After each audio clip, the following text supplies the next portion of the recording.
তো hi everyone, তোমরা সবাই কেমন আছো? আমি তো অনেক ভালো আছি, আশা করি তোমরা অনেক ভালো আছো। আজকে আমি যাচ্ছি পুজো দিতে। আজকে আমাদের এখানে বিপদ তারিণী পুজো হচ্ছে, গ্রামের সবাই মিলে একসাথে দিচ্ছে। আমি সেখানে যাওয়ার জন্যই রেডি হচ্ছি। তো দেখতে পাচ্ছ আমি রেডি হয়ে গেছি।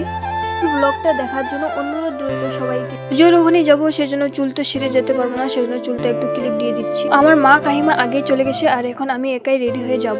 আর আমি সিম্পল ভাবেই সাজি, আর জানি না কেমন লাগছে কমেন্ট করে বলবে। তো এখন যাওয়া যাক। ফার্স্টে ঘরের লাইট অফ করে দিব, কারণ বাড়িতে কেউ থাকবে না। তারপর দরজা তালা মেরে দিলাম। পুজোর ওখানে যাবো তো একটু জুতা পরে যেতে লাগবে, কারণ পায়ে না হলে পাথর ঢুকে যাবে। তো আমি কোথাও গেলে সিম্পল জুতাই পরি, কারণ এটা পরে আমার কমফোর্টেবল লাগে। তো এখন বাড়িটা টাটা করে দিয়ে একাই বেরিয়ে পড়লাম। থেকে যেটা জরুরি হলো সেটা হলো বাড়ির মেন গেট। তো মেন গেটটা লাগিয়ে দিতে হবে, কারণ তাহলে বাড়ির ভিতরে কেউ না আসতে না পারে। তো আমি এখন একাই বেরিয়ে পড়লাম, কারণ দিদি বোন তো আমার নেই, আমি একাই। আর মা তো চলে গেছে, তো আমাকে একাই যেতে হবে। এই যে দেখতে পাচ্ছি, এটা হচ্ছে আমাদের বাড়ির রাস্তা।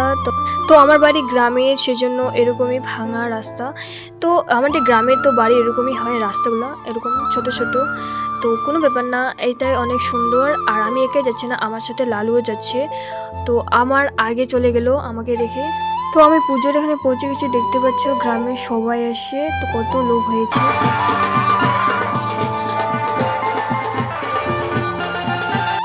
তো এখন বিসর্জন হচ্ছে, দেখতে পাচ্ছ বউগুলো সবাই ধরছে।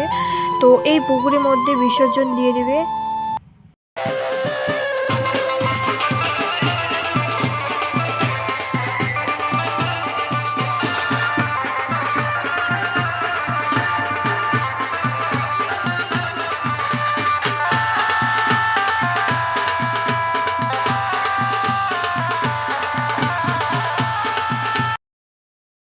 তারপর খিচুড়ি প্রসাদ খাওয়াবে সবাইকে। দেখতে পাচ্ছ কত সুন্দর করে সবাই বসে গেছে, তো এখন খিচুড়ি খাবে। আমিও বসে গেছি মা কাকিমার সাথে। তো দেখতে পাচ্ছ কত সুন্দর লাগছে না? আর আমি থালা নিয়ে নিয়েছি, তো এখন খিচুড়ি দিবে।